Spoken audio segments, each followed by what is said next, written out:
nós vamos voltar a Belém, na capital do Pará, onde acontece a Cúpula do Clima. E dentro do pavilhão principal está o nosso enviado especial, o apresentador Marcelo Torres, que acompanha toda a movimentação de perto. Oi, Marcelo, seja bem-vindo novamente aqui ao Agora conosco. Marcelo, os líderes internacionais, os chefes de Estado já estão chegando por aí? Como é que está a expectativa para a abertura desta cúpula de líderes mundiais aí na pré-COP 30?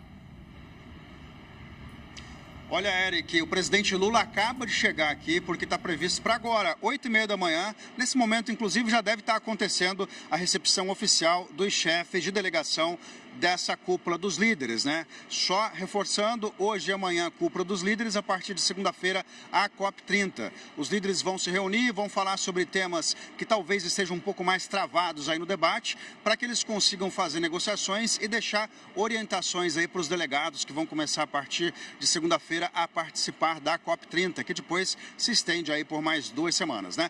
Então, nesse momento, o presidente Lula já está recepcionando aí os chefes de Estado. É muito chefe de Estado, viu, Eric? Os principais líderes mundiais aqui, não contando, claro, o presidente dos Estados Unidos, Donald Trump, eles vieram aqui, estão prestigiando essa COP, vão participar das discussões, não abandonaram as discussões climáticas. Se estão fazendo algo efetivo ou não, já são outros 500, né, Eric? Mas pelo menos estão aqui dispostos a discutir soluções para evitar que o planeta aqueça demais até o fim deste século. O Brasil lançou uma iniciativa interessantíssima aqui, que é o que chamada na sigla em inglês TFFF, que é Florestas Tropicais para Sempre. Esse é um fundo, Eric, que não é um fundo formado por doações dos países.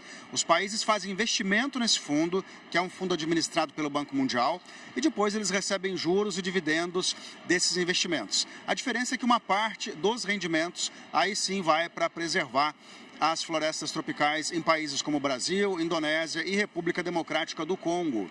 Por que isso é importante? Porque isso vai fazer com que os países sejam mais estimulados a colocar dinheiro no fundo, porque não vai ser doado, vai ser um dinheiro em que o fundo vai se apropriar apenas de uma parte dos rendimentos. Muitos países devem fazer anúncios aqui de aportes vultuosos aí nesse fundo. O Brasil foi o primeiro a fazer e o único até agora, prometeu colocar nesse fundo aí US$1 bilhão e obviamente depois vai ser beneficiado também pelos rendimentos do fundo. Mas a gente sabe que muitos países, como Finlândia, como vários países europeus, vão sim participar desse fundo das florestas tropicais para sempre, mas deixaram para fazer o anúncio aqui durante essa cúpula de líderes e também durante a COP, para fazer um anúncio com mais pompa e circunstância aqui, já que esse é o local que agora virou o centro mundial, né, para os debates sobre sustentabilidade.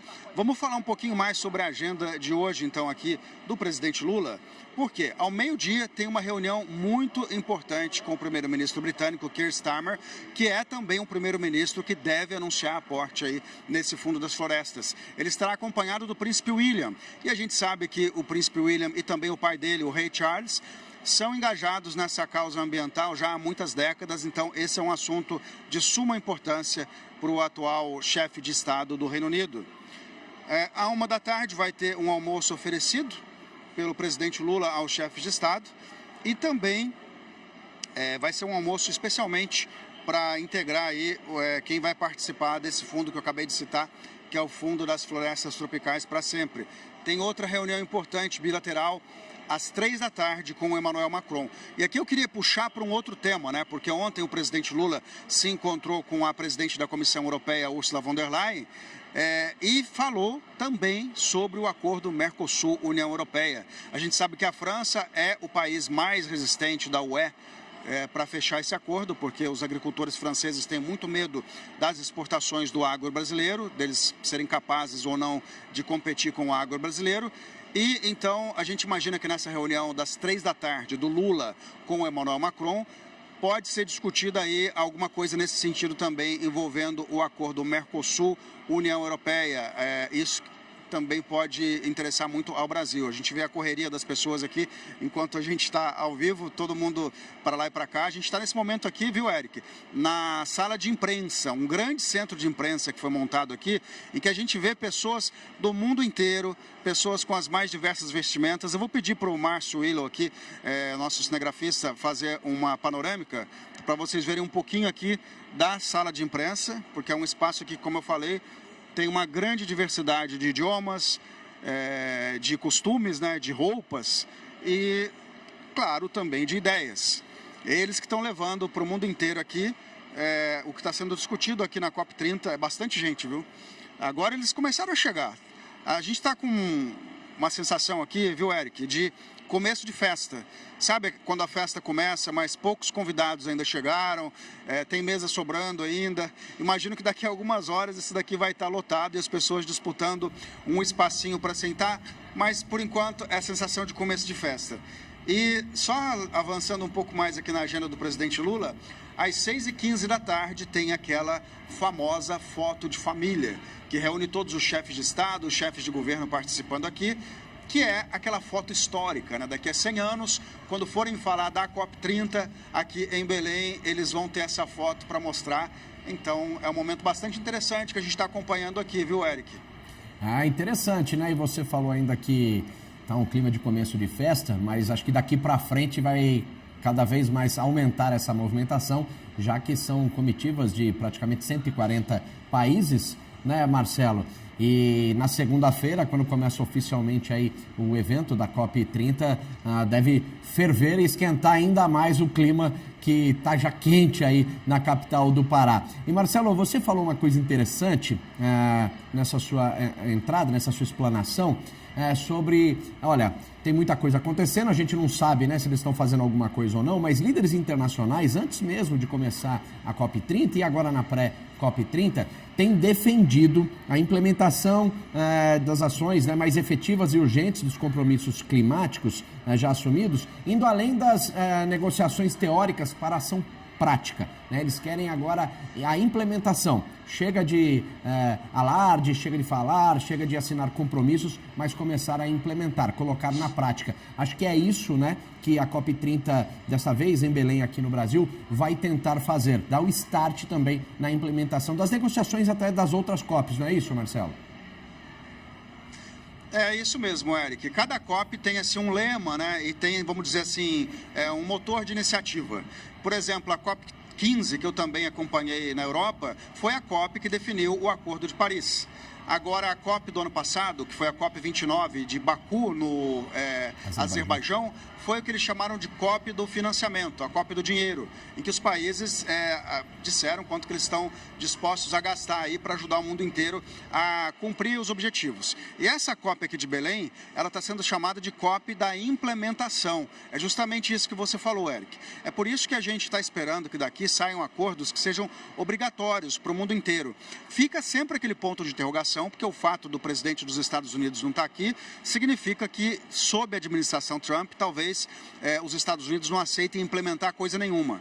Mas, de qualquer maneira, a gente sabe que são negociações feitas para as próximas décadas, né? E a gente espera que haja, sim, um grande compromisso mundial e que, por parte dos Estados Unidos, se não houver uma implementação por parte do governo, pelo menos o setor privado e os governos chamados subnacionais, né? Governadores de estado, prefeitos, esses sim estão em peso aqui.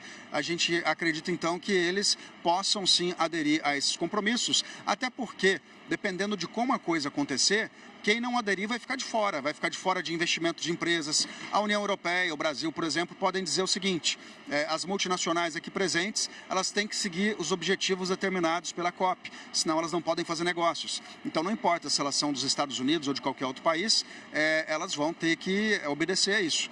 Outra coisa interessante também é o seguinte: as empresas multinacionais, as grandes empresas do mundo, elas têm interesse em avançar com a agenda da sustentabilidade porque elas sabem que esse é apenas mais um governo nos Estados Unidos. E é grande a chance de que o próximo presidente americano, seja ele quem for, talvez respeite mais os acordos internacionais ligados ao meio ambiente.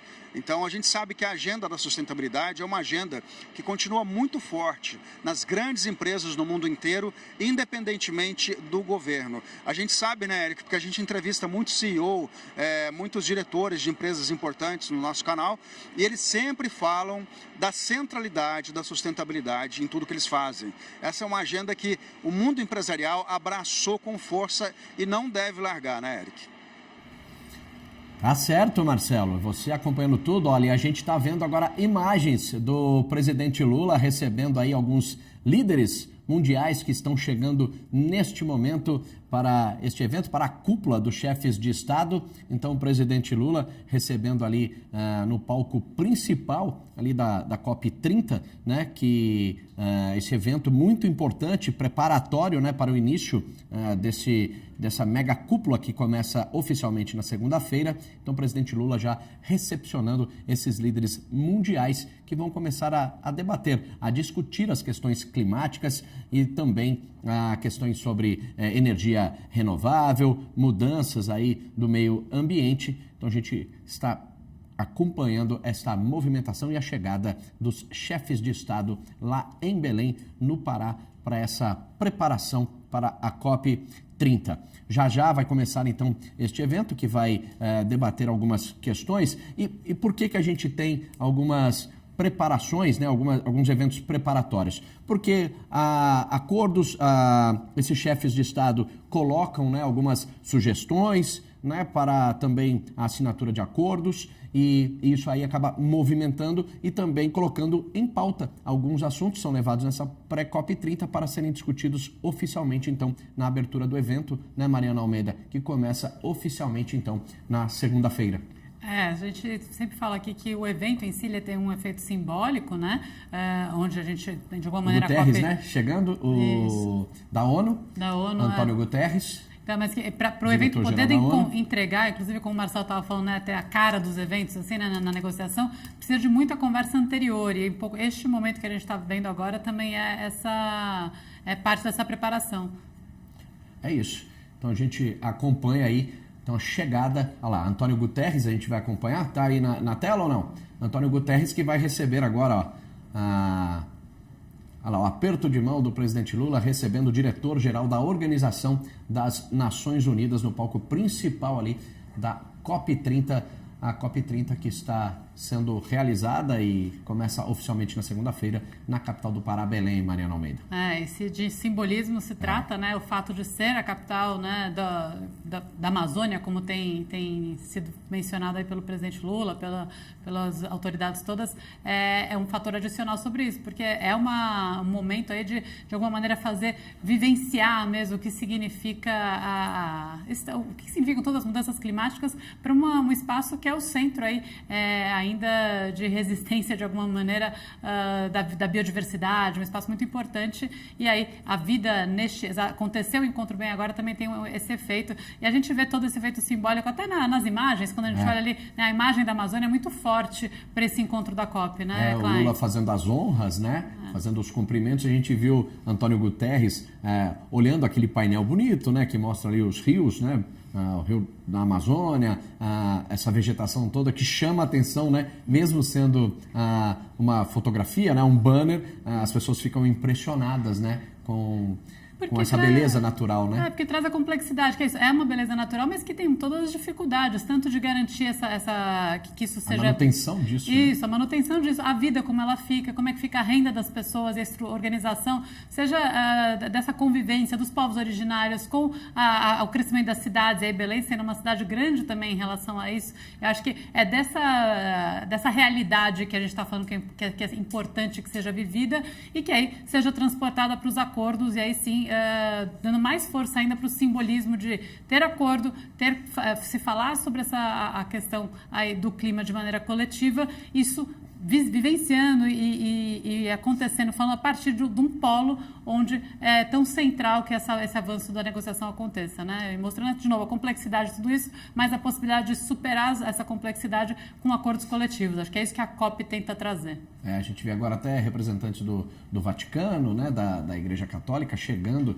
também para a COP30. Então a gente vê mais de 140 países estarão representados, né, nesse palco sobre meio ambiente, né, que vai ser nos próximos, do dia 10 até o dia 21, né, nas próximas semanas, então sendo 140 países representados, então é muito importante, né, que o mundo esteja voltado para chegar aí a um consenso de como defender, vamos dizer assim, né, o meio ambiente e também evitar um pouco do gás estufa que acaba mudando, né, o clima, e muitas discussões devem serem feitas em relação até à energia renovável para ajudar aí a conservação da natureza, né, Maria Almeida? Acho que é a conservação da natureza e o avanço, na verdade, também da vida, né, no planeta. Acho que esse é um debate que, inclusive, ao longo das várias edições das COPs foi ficando muito mais nítido, muito mais transparente, de que, embora a gente esteja falando aqui da floresta e do quanto é importante que aconteça na floresta, é a relação da floresta com a vida das pessoas, né? No fundo, é um mesmo sistema. E aí uma coisa depende da outra. Então, não se trata só de conservar, mas, na verdade, de criar as condições para avançar, para ter o desenvolvimento, mas um desenvolvimento que mantenha as condições de vida no planeta, aí envolvendo as pessoas mesmo, né? Quer dizer, tem uma parte que é a floresta, mas essa relação floresta-cidade, floresta e o urbano, que está na complexidade de Belém e que está como talvez um dos pontos mais importantes de se debater, como sustentar, manter o investimento em transição energética, em novas formas de ocupar, para que não haja uma limitação dessa convivência. E o Times Brasil, licenciado exclusivo CNBC, vai trazer toda a cobertura completa da COP30 e já nós vamos trazer mais informações direto de Belém com os nossos repórteres ao vivo da capital paraense. Até já, Mariana Almeida.